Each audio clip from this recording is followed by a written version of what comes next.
কিন্তু অবাক হয়ে গেলাম, হাফ প্যান্ট পরে ইমাম গেছে, হাফ প্যান্ট পরে ইমাম গেছে, দাড়ি চাচা প্যান্ট শার্ট পরা ইমাম।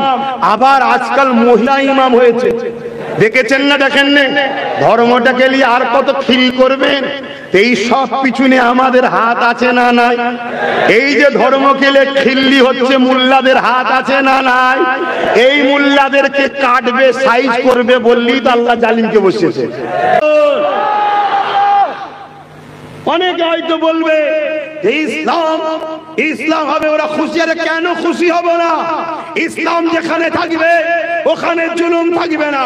ইসলাম যেখানে থাকবে ওখানে নারীর উপর অত্যাচার থাকবে না। ইসলাম যেখানে থাকবে ওখানে জুলুম অত্যাচার ঘুষ থাকবে না। ইসলাম যেখানে থাকবে ওখানে বৃদ্ধাশ্রমে পাঠিয়ে মাকে অপমান করা হবে না। ইসলাম যেখানে থাকবে ওখানে বড়দের সম্মান, ছোটদের স্নেহ হবে। ইসলাম মানেটাই তো বুঝলাম না। ইসলাম যেখানে থাকবে সে ক্ষুধার্ত মানুষগুলোকে খানা দিবার জন্য সবাই আগিয়ে আসবে। কারণ ইসলামে সব থেকে উত্তম কাজ, প্রফেট মোহাম্মদ রসুলকে এক ইহুদি জিজ্ঞেস করছে ইসলামের সব থেকে ভালো কাজ কি? আমার নবী বলছেন ইসলামের সব থেকে ভালো কাজ হলো ক্ষুধার্ত মানুষকে খানা খাওয়ানো। জোরে বলুন সুবহানাল্লাহ। ওই ইহুদি জিজ্ঞেস করছে ক্ষুধার্ত মানুষ যদি অমুসলিম হয়, আল্লাহ নবী বললেন আমি তো মানুষ বলেছি, আমি তো মুসলমান বলিনি। তার মানে এটা দাঁড়ালো আমরা যদি সত্যি ইসলামের অনুসারী হয়, আমার প্রতিবেশী হিন্দু যদি ক্ষুধার্ত থাকে ওকে খানা দিতে হবে। আমার প্রতিবেশী অন্য ধর্মের মানুষের গায়ে থাকলে, পরনার বস্ত্র না থাকলে, তারা বিপদে থাকলে তাদের পাশে দাঁড়াতে হবে। তাহলে ইসলামের সব থেকে ভালো কাজ। জোরে বলুন সুবহানাল্লাহ, আরো চিৎকার দিয়ে বলুন সুবহানাল্লাহ। আজকে ভারতবর্ষে এসসি এসটি সম্প্রদায়ের মানুষ, খারাপ নেবেন না। আপনি মানুষ, আমি মানুষ, আপনি আমার ভাই, আমি আপনার ভাই। কেন? আপনার প্রথম শুরু জিনাত থেকে, আমারও প্রথম শুরু তিনাত থেকে। আপনার প্রথম বাবা যিনি, আমারও প্রথম বাবা তিনি। আপনার প্রথম মা যিনি, আমারও প্রথম মা তিনি। শুনে রেখে দাও, পৃথিবীতে দুটো মানুষ এসেছিল, একজন আদম আর একজন হাওয়া। ইনাদের দুজনের মিলনে পৃথিবীতে মানুষ এসেছে। তাই হিন্দু হোক, আদিবাসী হোক, সাঁওতাল হোক, খ্রিস্টান হোক, এসসি হোক, এসটি হোক, মুসলমান হোক, শিখ হোক, পাঞ্জাবি হোক, সবার বাবা মা হলো আদম আর হাওয়া। এই সূত্রে আমরা হিন্দু, মুসলমান, জৈন, খ্রিস্টান সবাই আমরা ভাই বোন। জোরে বলুন। এবারে বড় হয়েছে ছেলেরা, হাজার জনের হাজারো মত তৈরি। ভুল ঠিক জবাব আল্লাহ নেবে, ভুল ঠিক জবাব আল্লাহ নেবে। আমি আমারটা প্রচার করব, তুমি তোমারটা প্রচার করবে। তার মানে এটা নয় যে ভাই ভাই মারপিট করবে, তাহলে বাপ আদম মা হাওয়া কষ্ট পাবে। কি উলামা ভাইরা ভুল বলছি না তো? দেখবেন, একটু বলবেন, কেন আপনারা আলেম মানুষ। তবে আলহামদুলিল্লাহ আপনাদেরই দোয়াতে একটু হলো আল্লাহ ইলম দিয়েছে। তো যাই হোক ভাই, কিন্তু আজ আমি এখান থেকে একটা মেসেজ দিচ্ছি। এই মেসেজটা আপনাদের ডিউটি, প্রত্যেকটা এসসি এসটি কে বুঝাতে হবে। কি মেসেজ?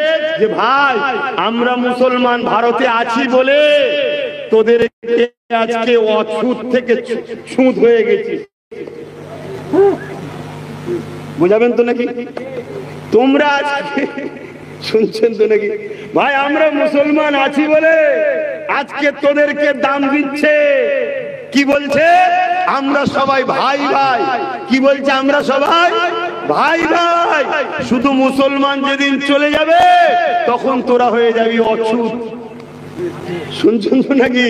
আরে অলরেডি উত্তরপ্রদেশে দেখো দলিতকে পিটিয়ে মারছে। কেন? উচ্চ বর্ণের পাত্রে হাত দিয়েছে তাই। দলিতকে পিটিয়ে মারছে কেন? ঘোড়াই করে চেপে বিয়ে করতে যাচ্ছে তাই।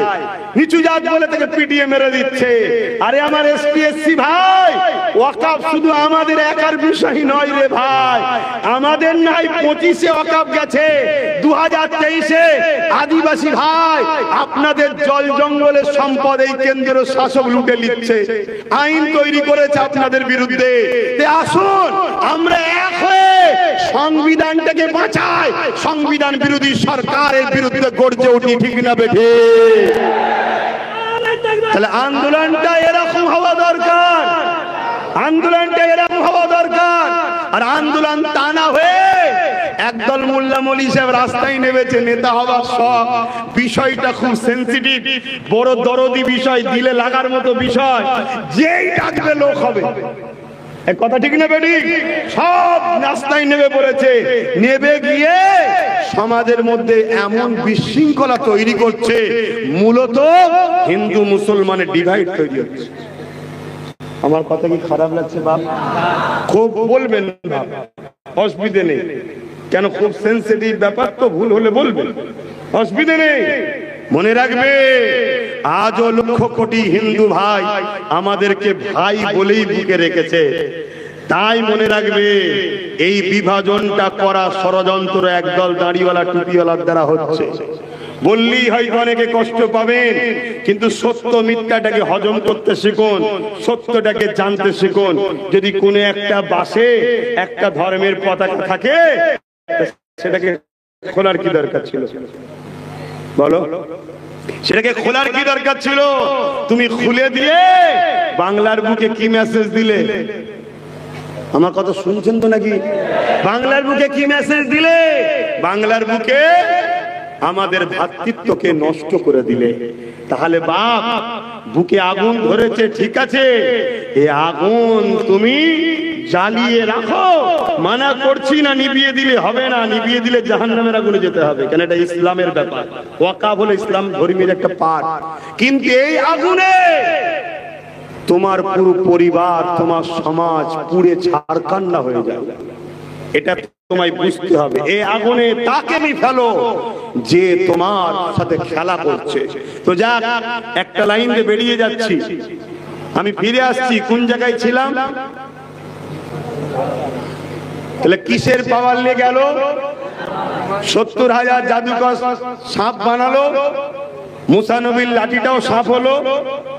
70,000 জাদুকর যাদের দড়ি সাপ হয়েছে, তারা সব উঠে দাঁড়িয়ে মুসা নবীর হাতে বায়াত হচ্ছে। শুনছেন তো নাকি? ফেরাউন বলছে, হারা তোরাও সাপ বানালি, মুসাও সাপ বানালো, তোদের রশি সাপ হয়েছে, ও লাঠি সাপ হয়েছে, এতে আশ্চর্য কি দেখলি? তোরা মুসার কাছে গেলি কেন? মন দিয়ে শুনবে, আমাদের সমাজে অনেক মুসলমান আছে যারা কিনা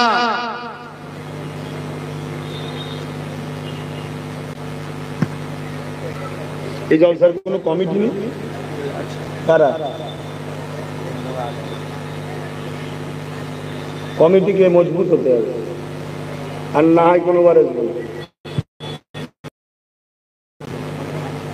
যারা শুনে জিজ্ঞাসা, যারা শুনছেন তো কি কথা বলছিল? হ্যাঁ, এই সমাজে কিছু মুসলিম নামধারী, জুব্বাওয়ালা, টুপিওয়ালা, মুসলিম দরদি, ইসলামের স্কলার আছে যারা কারামতকে অস্বীকার করে, মুজিজাকে অস্বীকার করে, আছে না নাই? এরা হলো আমাদের সমাজের সবথেকে বড় মুনাফিক, গাদ্দার। আরে মুসা নবীর দিকে কেন গেল 70,000 জাদুকর? হ্যাঁ, 70,000 জাদুকর বলতে লেগেছে, এ ফেরাউন শোনো, আমরা রশি ছেড়েছি, সাপ হয়েছে, আর মুসাও লাঠি ছেড়েছে, সাপ হয়েছে। এর মধ্যে অনেক পার্থক্য আছে। কি পার্থক্য? আমরা রশি ছেড়েছি, সাপ হয়েছে, জনগণ দেখছে, কিন্তু রশিটা, দড়িটা দড়ি আছে। মুসা নবী যে লাঠি ছেড়েছে, ওটা শুধু লাঠি নেই, ওটা সত্যিকারেরই সাপ হয়ে গেছে। জোরে বলুন সুবহানাল্লাহ, আরো জোরে বলুন সুবহানাল্লাহ। জাদু আর মুজিজার মধ্যে পার্থক্য বুঝলেন? অর্থাৎ জাদু রশি, রশি থাকে, জনগণ দেখছে সাপ, জনগণের চোখে ধোকা দিয়া হলো এটা সাপ। কিন্তু মুসা নবী যে লাঠি ছেড়েছে, ওটা সম্পূর্ণ পরিবর্তন হয়েছে। আর কার নবীদের দ্বারা যখন এই অলৌকিক ঘটনা আল্লাহ ঘটায়, ওটাকে বলা হয় মুজিজা। আর এই অলৌকিক ঘটনা যখন ওলিদের দ্বারা হয়, এটাকে বলা হয় কারামত। জোরে বলুন সুবহানাল্লাহ। ভাইয়ের আমার, তাহলে মুসা নবীর দিকে এইভাবে চলে গেল, সিনার পাওয়ারে মুসা নবী কামিয়াবি হলেন। জোরে বলুন সুবহানাল্লাহ। চলে আসেন আমার নবীর পিরিয়ডে, ডাইরেক্ট চলে আসছে আমার নবীর সময়, ডাইরেক্ট আমার নবীর সময় চলে আসছি। বদর বলে একটা স্থান আমরা সবাই জানি, জানেন 1000-এর উপরে আবু জেহেল বাহিনী, 1000-এর উপরে তারা মক্কার থেকে মদিনায় হামলা করতে গিয়েছিল, জানেন তো নাকি? আল্লাহ নবী মক্কার জমিনে ছিলেন, আমার নবীর উপরে আবু জেহেলের রাগটা কিসের? আমার নবী ইনসাফের কথা বলে, আমার নবী ইনসানিয়াতের কথা বলে, আমার নবী ন্যায়ের কথা বলে, আমার নবী গরিবের কথা বলে। হে উম্মতে মুহাম্মাদি শোনো, আমার নবী নারীদেরকে হত্যা করা হতো বন্ধ হওয়ার কথা বলে।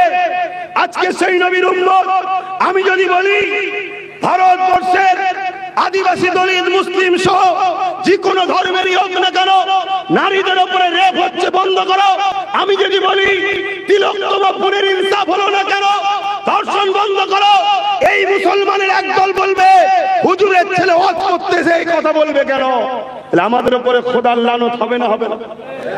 আরে ইসলাম তো নারীদের ইজ্জত বাঁচাবার নাম, ইসলাম তো খোদার তো মানুষের পক্ষে দাঁড়িয়ে জালিমদের বিরুদ্ধে লড়াই করে খোদার তো মানুষের মুখে খাবার তুলে দিবার নাম। আজ আমার নবী পাক সাল্লাল্লাহু আলাইহি সাল্লাম যখন মক্কার জমিনে এসে বলল, হে আবু জেহেল, তুমি রাজ ক্ষমতা দিয়ে মানুষকে লুটছো কেন? রাজ ক্ষমতা দিয়ে গরিবের খানা লুটছো কেন? রাজ ক্ষমতা দিয়ে মানুষকে কৃতদাস দাসী বানাচ্ছ কেন? রাজ ক্ষমতা দিয়ে মানুষের উপর অত্যাচার করছো কেন? রাজ ক্ষমতা দিয়ে তোমার ক্যাডার বাহিনী, গুন্ডা বাহিনী, তোমার চামচাদের দিয়ে মানুষের ঘরের বেটিদের রেপ করছো কেন? এ আবু জেহেল, উতবা, সাইবা, এগুলোকে বন্ধ করো, এগুলো বন্ধ করো। মক্কা সন্ত্রাস আবু জেহেল, উতবা, সাইবা আমার নবীর বিরুদ্ধে দাঁড়িয়ে গেল। তাহলে ইসলামের বিরোধী করার কারণটা মাথায় ঢুকছে। যুগে যুগে যারা ইসলামের বিরোধী করেছিল তাদের মধ্যেই দুই শ্রেণী হলো সবথেকে টপ। মনে রাখবেন, জালিম অত্যাচারী শাসক যুগে যুগে ইসলামের বিরোধী করেছে। আর এক শ্রেণী হলো ধর্মের নামে যারা কুসংস্কার ভণ্ডমি শিখায়, তারা ইসলামের যুগে যুগে যুগে বিরোধী করেছে। কারণ ইসলামের সত্য আলের কাছে, সত্য আলোর কাছে এদের ভণ্ডমির দোকান বন্ধ হয়েছে। ইসলামের সত্যের আলোর কাছে জালিম অত্যাচারের বিরুদ্ধে, রাজার বিরুদ্ধে লড়াই করার জন্য যুগে যুগে মানুষ রুখে দাঁড়িয়েছে। কারণ ইসলাম বলেছে জালিম শাসকের বিরুদ্ধে, অন্যায়ের বিরুদ্ধে হক কথা বলা এটা সব থেকে বড় জিহাদ। জোরে বলুন সুবহানাল্লাহ। এই অন্যায় কথা বলতে গিয়ে, অন্যায়ের বিরুদ্ধে বলতে গিয়ে, জালিম শাসকের বিরুদ্ধে বলতে গিয়ে কেউ যদি মারা যায় আল্লাহ তাকে বেহিসাব জান্নাত দেয়। জোরে বলুন সুবহানাল্লাহ। এই যে ইসলাম শিখিয়েছে মজলুমের সাথে থাকো, গরিবের সাথে থাকো, দুঃখীর সাথে থাকো, বিধবার সাথে থাকো, এতিমের সাথে থাকো, অন্যায় যেখানে হবে প্রতিরোধ করো। তাই জালিম শাসকরা চায় না থাকবে বস, না থাকবে বাঁশুরি, না থাকবে ইসলাম, না থাকবে আমাদের বিরুদ্ধে চোখ খোলাবার কোনো কথা। এজন্য তারা ইসলামকে মিটাতে চায়। শুনছেন তো নাকি? কিন্তু আমরা মোল্লা মৌলী সাহেব ইসলামকে মসজিদের মধ্যে ভরে তালামেদ দিয়েছি, মাদ্রাসার মধ্যে ভরে তালামেদ দিয়েছি। আমাদের একটাই বক্তব্য, আরে বাবা আমাদের জন্য আখিরাতে রয়েছে, তো দুনিয়ায় কি হবে? আল্লাহ আল্লাহ করো, আল্লাহ আল্লাহ করো, আল্লাহ আল্লাহ করো। আরে আল্লাহ আল্লাহ করো যদি শুধু ইসলাম হতো তাহলে কারবালার মাঠে ইমামে হোসাইন কেন গিয়েছিল? কথা মাথায় ঢুকছে না? ঢোকে না? এই সমাজে নেশার জন্য যুব সমাজ, এখানে যত যুবক আছে 100টার মধ্যে 95টা যুবক নেশার কারণে তাদের সংসারে অশান্তি হচ্ছে, নেশার কারণে কাজ কারবার নষ্ট হচ্ছে, যুব সমাজ নেশাতে আসক্ত হচ্ছে, কোটি কোটি মিলিয়ন টাকা নেশা বিক্রি করে ইনকাম করছে। ইসলাম বলছে নেশা মুক্ত সমাজ গড়ার নাম ইসলাম। অর্থাৎ নেশার বিরুদ্ধে বলবে না তুমি 100% সলিড মুসলমান হতে পারলে না, রেপের বিরুদ্ধে বলবে না 100% সলিড মুসলমান হতে পারলে না, গরিবদের পক্ষে দাঁড়িয়ে গরিবদেরকে যারা বলতে পারলে না তুমি 100% সলিড মুসলমান হতে পারলে না। হাতটাকে শোনো শোনো শোনো, ইসলাম দাঁড়িয়ে আছে দুটো পাট্টির উপরে। কুনতুম খায়রা উম্মাতিন উখরিজাত লিন-নাসি তা'মুরুনা বিল মা'রুফ ওয়া তানহাউনা আনিল মুনকার। অন্যায় দেখলে মিটাও আর ন্যায়কে প্রতিষ্ঠিত করো, এর নাম ইসলাম। জোরে বলুন সুবহানাল্লাহ, আরো জোরে বলুন সুবহানাল্লাহ। মনে রাখবেন, খুব ভালো করে শোনেন, আমার নবী পাক বলেছে অন্যায় দেখলে হাত দিয়ে রোখো, অন্যায় দেখলে হাত দিয়ে রোখো, যদি হাতে রুখতে না পারো মুখ দিয়ে রোখো, মুখে যদি না পারো অন্তর থেকে ঘৃণা করো। এই তিনটে যার মধ্যে নাই তার মধ্যে ঈমান নাই। কথা মাথায় ঢুকছে? কথা বলেন, ঈমান নাই। আজকে কেন্দ্র সরকার যে কালা কানুন তৈরি করলো, এটা সংবিধানের পক্ষে না বিরুদ্ধে? জোরে বলুন, এটা নাই না অন্যায়? জোরে বলুন, নাই না অন্যায়? এর বিরুদ্ধে হাত দিয়ে লড়তে হবে। যদি হাতে ক্ষমতা না থাকে মুখ দিয়ে লড়তে হবে, মুখে যদি ক্ষমতা না থাকে ঘৃণা করতে হবে। এই তিনটার মধ্যে কোনোটা যদি কোনো মুসলমানের মধ্যে, এই 3 লক্ষণের মধ্যে কোনোটা না থাকে, ইসলাম বলছে ওর মধ্যে ঈমান নাই। শুনছেন না? শুনেন না? তবে লাস্টের যেটা বললাম ওটা বড় দুর্বল। কি? ঘৃণা করা। আর গণতান্ত্রিক দেশে হাত তোলা যাবে না। তাহলে দ্বিতীয়টা আমাদের জন্য প্রযোজ্য। কি? প্রতিবাদ করতে হবে। এই অন্যায় করছে বলতে হবে, ঠিক না বেটি? জোরে বলুন, অন্যায়ের প্রতিবাদের দরকার আছে না নাই? হাত তুলে সাক্ষী দেন, প্রতিবাদের দরকার আছে না নাই? কেন্দ্র সরকার যেটা করছে যেমন অন্যায়, এবারে আমি জানতে চাই, যে সরকার বলেছিল বিজেপি কে রুকার জন্য আমাকে ভোট দাও, সে যদি ইমামদের ডেকে নিয়ে যে বলে আন্দোলন দিল্লি যে করো, এ কথাটা নাই বলেছে না অন্যায়? জোরে বলে নাই না অন্যায়? এরও প্রতিবাদের দরকার আছে না নাই? অতএব আজ থেকে প্রমাণ হবে এই কথার প্রতিবাদ যে মোল্লা মলি সাহেব পীর পীরজাদা করবে না, তার মধ্যে ঈমান নাই, ঈমান নাই, ঈমান নাই, ঈমান নাই, ঈমান নাই, ঈমান নাই।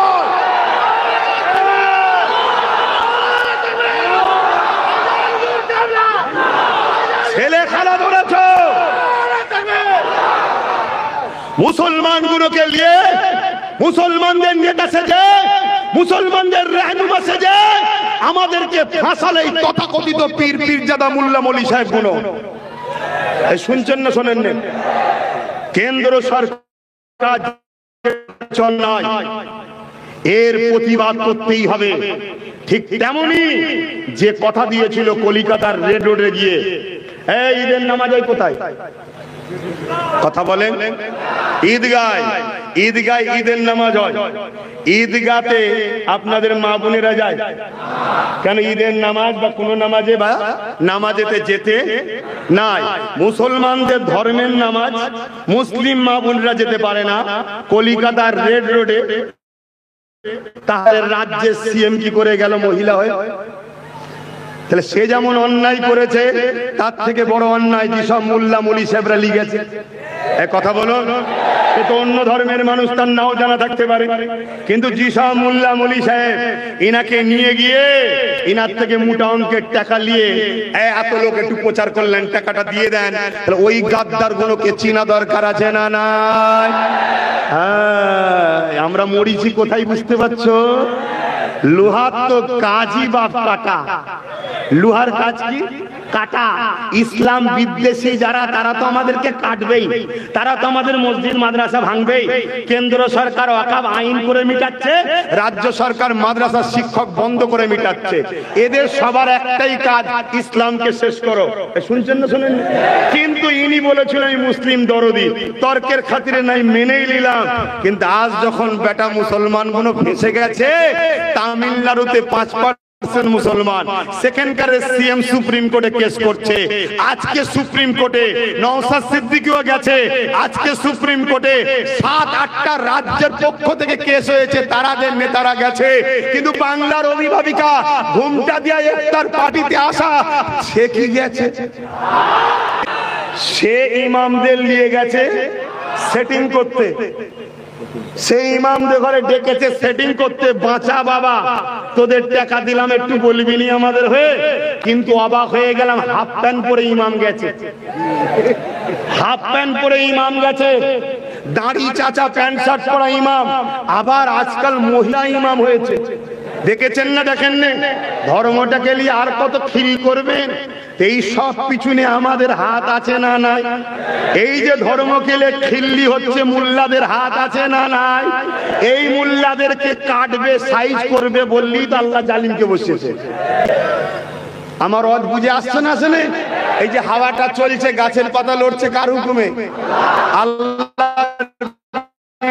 সঙ্গে গাছের পাতা লড়ে, তো ভারত কি হবে? আল্লাহর হুকুম ছাড়া হয়ে যায়? মাথায় ঢুকছে কথা? তাহলে বাঁচবেন কি করে? বাঁচার রাস্তা হলো ইমানদার লিডার ধরতে হবে, তার পিছনে দাঁড়াতে হবে। আইন যখন হয়ে গেছে, আইনের অস্ত্র দিয়ে আইনকে কাটতে হবে।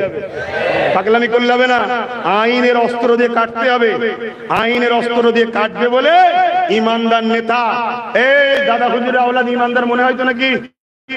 নওশাদ সিদ্দিকী এখন সুপ্রিম কোর্টে বসে আছে, তো আইনের অস্ত্র দিয়ে কাটার জন্য গেছে। এক নম্বর। দ্বিতীয় নম্বর কিভাবে রুখবেন?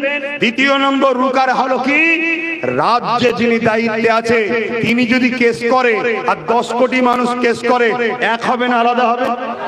না একই হবে, কারণ 10 কোটি মানুষের উনি প্রতিনিধি। এখন আমি ভোট নাও দিতে পারি, কিন্তু উনি এখনো আমার মুখ্যমন্ত্রী, ঠিক না ভাই? এটা মানতে হবে ভাই। আমি আনাড়ি মুসলমান নয়, যুক্তিতে কথা বলতে হবে। আমি বিজেপিকে ভোট দিই না, তাকে ঘৃণা করি, সে ধ্বংস হয়ে যাক তার জন্য বদদোয়া করি, কিন্তু তারপরও আমায় মানতে হবে মোদী আমাদের প্রধানমন্ত্রী। এটা মানতেই হবে। কেন? তুমি কোথায় বাড়ি? ভারতের। তোমাদের প্রধানমন্ত্রীকে তুমি বলবে নাকি আব্বাস সিদ্দিকী? তাহলে কি বলবে? তো বলতেই হবে।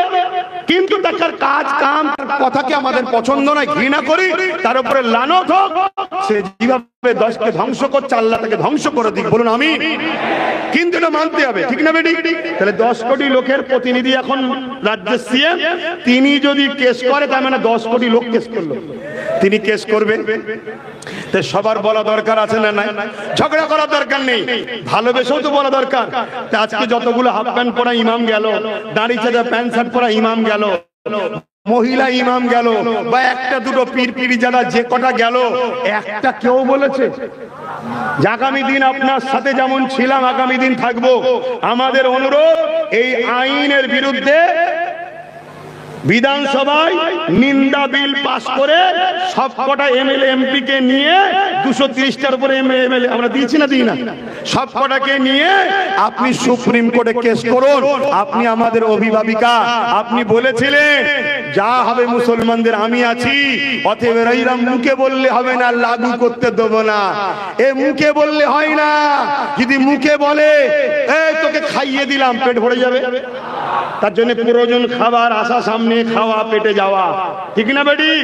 অতএব আপনি যে কেস করুন, যদি এই বিপদ এ কেস না করে, নিন্দা বিল যদি না পাস করে, এবং তার এমএলএ এমপি মন্ত্রীদের যে কেস কামারি না করে, এরপরও তোগুলো মোল্লা মনীষা পীর পীরজাদা এর বিরুদ্ধে না বলে চুপ থাকবে, জানবেন সবকটা দালাল। এ মনে থাকবে, এ মনে থাকবে। আমার সঙ্গে কারা একমত হাত তুলে সাক্ষী দেন? কারা একমত হাত তুলে সাক্ষী দেন? হাত লম্বা করে দেখান, হাত লম্বা করে রাখবেন।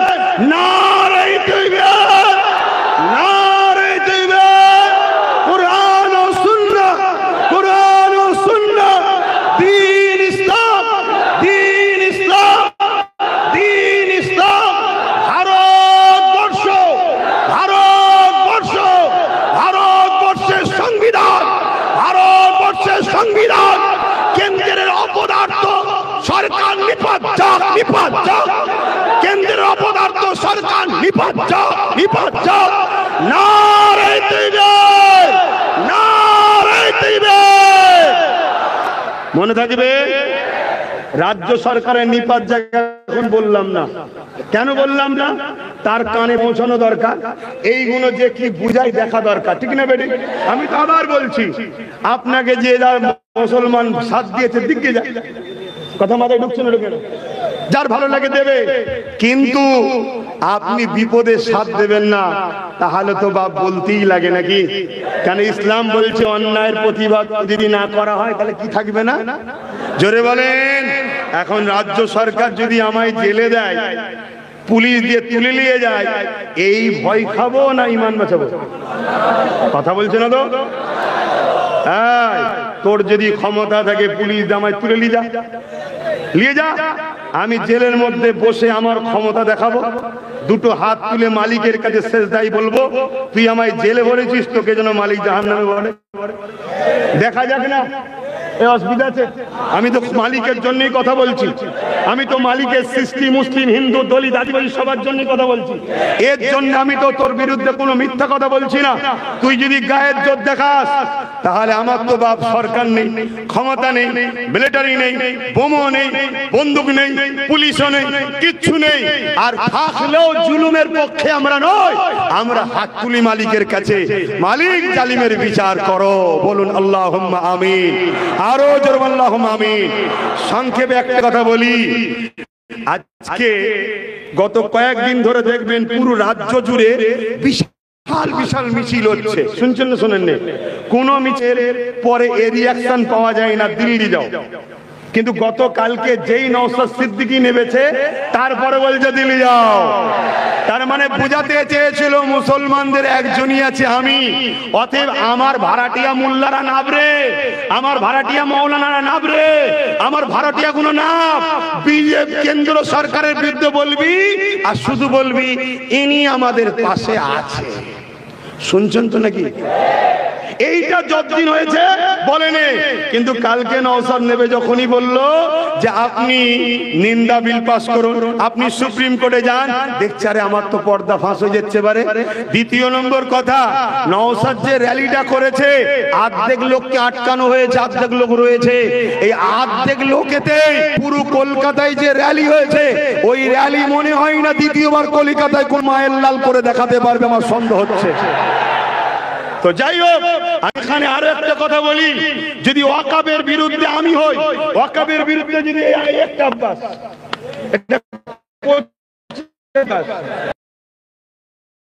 শুনছেন তো নাকি? আমি যদি ওয়াকাবের বিরুদ্ধে হই, ইনিও যদি ওয়াকাবের বিরুদ্ধে হই, তাহলে আপনারা যখন আন্দোলনে নামবে আমি কিছু করছি না বা ইনি কিছু করছে না, আপনাদেরকে পিটছি। কেন পিটবো? আমি যদি ওয়াকাব কালা কানুনের বিরুদ্ধে হই তাহলে আমি কেন আপনাদেরকে পিটবো? এটা কি উচিত হবে? তাহলে গতকালকে ভাঙড়ের লোকগুলোকে বাসন্তী ক্যানিং ওই এলাকা থেকে যারা আসছিল তাদেরকে রাস্তায় আগলে পুলিশ কি মারা মারলো, কেন বোঝার জবাব দিতে হবে না? হবে না? বলে নিতে হবে না? হবে না? আরেকটা কথা বলে যায়, শুনছি নাকি একটা ব্রিগেড ডেকেছে। আমি ব্রিগেডে কে যাবে না যাবে সব নিজ নিজ ব্যাপার, আমি যাচ্ছি না, এটা ক্লিয়ার কথা। যদি বলেন কেন যাবেন না, আমি যাব না একটা কারণে, যাব না একটাই কারণে, গত পরশুদিন যখন ওয়াকফ বিলের বিরুদ্ধে মুসলিম নিরীহ মানুষগুলো যখন নামলো, তাদেরকে রাজ্য প্রশাসনের পুলিশ যখন মারলো, একটা কেউ এর বিরুদ্ধে প্রতিবাদ করেছে? তাহলে তোমরা ওয়াকফ বাঁচাতে নেমেছো না যাদের কাছ থেকে দালালির ভাগ পাও তাদেরকে কোলে তোলার জন্য এনেছো? কথা মাথায় ঢুকছে না? ঢোকে না? মানুষটা ছোট হতে পারি, সাহায্যটা আমার আল্লাহর আছে, মনে রাখবেন। আমি যুক্তি সহ কথা বলছি। এত মিছিল হচ্ছে, একটা মিছিলে শুনেছেন 3টে এমপি কেন ভোট দিল না? এদের বিরুদ্ধে সিএম কি ব্যবস্থা নিচ্ছেন আমরা জানতে চাই। কেউ বলেছে? কিন্তু আমি বলছি, একটা কেউ বলেছে শুনবেন, একটা কেউ বলেছে শুনেছেন যে আজকে আপনি ওই যে কৃষক বিল যখন বাতিল হয়ে কৃষকের যখন আইন তৈরি হয়েছিল কালা কানুন, তখন পাঞ্জাব সরকার কৃষকদের সাথ দিয়েছিল, জানেন? তাহলে আপনি আমাদের সাথ দেন, এ বিষয়ে কেউ কিছু বলেছে? একটা কেউ বলেছে যে আপনার এমএলএরা কেস করছে না কেন, এমপিরা কেস করছে না কেন, ওয়াকফ কমিটি কেস করছে না কেন? ভাই আপনাদের কষ্ট হচ্ছে, কষ্ট হচ্ছে। আপনাদের কাছে যদি আল্লাহ আগে হয় আমার কথা পছন্দ হবে, ইসলাম যদি আগে হয় আমার কথা পছন্দ হবে, মসজিদ মাদ্রাসা আগে হয় আমার কথা পছন্দ হবে, আর এই মুনাফিক বেঈমান নেতা যদি আগে হয় অবশ্যই আমার কথা অপছন্দ হওয়াটা স্বাভাবিক, ঠিক না বেঠিক? মুসলমান দাবি করছো, মুসলমান বুঝি না, ইতিহাস পড়াচ্ছ, এটা আল্লাহর পক্ষ থেকে পরীক্ষা। আমি আবার বলছি, চ্যালেঞ্জ দিচ্ছি, বিজয় আমাদেরই হবে। জোরে বলুন সুবহানাল্লাহ, জোরে বলুন ইনশাআল্লাহ, জোরে বলুন আল্লাহু আকবার। কিন্তু আল্লাহ পরীক্ষা নিচ্ছে। কথা মাথায় ঢুকছে? যাক, সময়ের দিকে চলে যাচ্ছে, তাহলে আমি সংক্ষেপ করছি। ভাঙড়ের মানুষ ক্যানিং, জীবনতলা, বাসন্তী, সরবেড়িয়া বিভিন্ন জায়গা থেকে প্রায় 2-2.5 লক্ষ লোককে আসতে দেয় না, পুরো আটকে দিয়েছে। কথা বুঝে আসছে? তারপরও যা ইতিহাস হলো সবই আপনারা সাক্ষী আছেন। তো মনে রাখবে, আমি জানতে চাই এই বিলটা বাতিল করা যাবে না যাবে না? আমি ক্ষুদ্র জ্ঞানের 3টে প্রসেসিং এর কথা বলছি। নম্বর 1 কি বললাম? যে আইন দ্বারা হয়েছে আইনের অস্ত্র দিয়ে কাটতে হবে। দ্বিতীয় নম্বর কি? দ্বিতীয় নম্বর কথা হচ্ছে আইনটা করলো কারা? মোল্লা মলি সাহেবরা, সাধারণ লোকেরা, নাগরিকরা? কারা করেছে? যারা রাজ ক্ষমতা যাদের হাতে আছে, এমএলএ, এমপি সবাই। কেন বিধানসভাতেও পাস হয়েছে। বিধানসভায় পাস হয় কি করে তাহলে? এই লোক কি বলে রাজ্যসভাতেও পাস হয়ে গেছে। কথা বুঝে আসছে? তাহলে যে ক্ষমতায় ওরা বিল পাস করেছে ওই ক্ষমতা দখল করতে। শুনছেন? সেকুলার দল যারা আছে, সেকুলার দল যারা আছে তাদের সবাইকে সাথে নাও, সবাইকে ডাকো। যদি বলেন না তোরা আমাদের পিছনে থাক, তাহলে জানবি আবার ঠকাবে, এই বলবে দিল্লি যাও। ওই জিতে আবার বলবে দিল্লি যাও। না, ওটা বললে হবে না। আমি যখন বলেছিলাম চেয়ারের 4টে পায়ের 1টা পায়া রাখো, বলেছিলাম না বলিনি? আজকে ভেবে দেখো, একটু মাথায় ঢুকাও। রাগ করছো? একটু মাথায় ঢুকাও। ধরো না যিনি সিএম আছে উনি আছে, কিন্তু 3টে পায়া ওনার, 1টা পায়া আমাদের। তাহলে এই জায়গায় বলো চেয়ারে উনি বসে আছে, আমরা যদি বলতাম দিল্লি যাও, এ কথা বললেন, পায়া খুলে নেবো, ক্ষমা চাইবে না চাইবে না? আমরা যদি বলি এক্ষুনি দিল্লি যে আপনাকে কেস করতে হবে, যাবে না যাবে না? কেন? 1টা পায়া খুলে নিলেই চেয়ার পড়ে যাবে। তাহলে এই জন্যে বলেছিলাম যে নিজেদের একটা হাতে পায়া রাখো। সব ছেড়ে দিওনি। 77 বছর ছেড়ে ছেড়ে ছেড়ে ছেড়ে যেই গেছে, একটা প্রবাদ বাক্য আছে, যে কোনো জায়গায় গেলেই সেই নাকি ভক্ষণ করে। কথা বুঝে আসছে? অতএব যেই এসুক বাপ আমাদেরকে ভক্ষণ করবে, তাই নিজেদের হাতে পাওয়ার রাখা দরকার আছে না নাই? তাহলে এই পাওয়ার তৈরি করো, তাতে 5 বছর যাক, 10 বছর যাক, সংখ্যা গরিষ্ঠতা দিয়ে বিল পাস করেছে, সংখ্যা গরিষ্ঠতা দেখিয়ে আইন পাস করে আবার ওই বিলকে বাতিল করাতে হবে ইনশাআল্লাহ। জোরে বলেন ইনশাআল্লাহ। সম্ভব আছে না নাই? তাহলে দুটো রাস্তা বললাম। 3 নম্বর রাস্তা, কৃষক ভাইয়েরা যেভাবে বিল বাতিল করেছিল। কৃষক ভাইয়েরা কিভাবে বাতিল করেছে জানেন? শুধু আন্দোলন নয়, একটানা আন্দোলন করতে তখনই পেরেছে যখন রাজ্যের সরকার সাথ দিয়েছিল, পাঞ্জাব সরকার সাথ দিয়েছিল। কি বলেছিল? গাড়ি ভাড়া, তেল খরচ, থাকা, খাওয়া সব আমার, কেউ মারা গেলে 2 লাখ 3 লাখ 5 লাখ করে টাকা দেবো, আন্দোলন করো। তাই কৃষকরা সাকসেসফুল হয়েছে। আজকে এই আইনকে মিটানো যাবে। প্রত্যেকটা সেকুলার রাজ্য যেগুলো আছে, যেখানে কংগ্রেস, বাম বা টিএমসি, এদের সবার উচিত আমাদেরকে সাথ দেওয়া। ঠিক না বেঠিক? যদি সাথ না দেয়, মনে রাখবে সব শিয়ালের একই ডাক। কেউ প্রকাশ্য গুলি করে মারছে, কেউ বিষ খাইয়ে মারছে। ইসলাম ও মুসলমানকে শেষ করো। যদি সাথ না দেয়, তাহলে মনে রাখবে রসুনের মাথা কোনো আলাদা আলাদা, পিছনটা কিন্তু সব দেখবেন এক জায়গায়। মাথায় ঢুকছে? তাহলে আন্দোলন বাংলায় হবে না হবে না? জোরে বলুন, হবে না হবে না? হাত তুলে বলুন, হবে না হবে না? হাত তুলে বলুন, হবে না হবে না? কার সাথে করবেন? কার সাথে করবেন? যারা দালালি করতে নামছে তাদের সাথে। একটু বুঝে বুঝে কাজ করতে হবে না হবে না? হাফ পান পরওয়ালাদের সঙ্গে ইমাম এসে করবেন না। এখন আমি সালাম দেবো, আপনাদের অসুবিধা হচ্ছে। সালাম দিবার পর একটা জরুরি ঘোষণা দেবো, জরুরি একটা এলান দেবো। প্রয়োজন হয় আমিও যদি ডাকি, আপনারা আমাকে সাথ দেবেন। কেউ থাকবে না, আমি একা থাকবো, সাথ দেবেন। কারা কারা সাথ দেবেন? হাত তুলে সাক্ষী দেন। ধোকা নয় তো? ধোকা নয় তো? হাত নামান। কোথায় ডাকবো সেই বিষয়ে একটু বলছি, আগে সালামটা দিয়ে নি। হে নবী,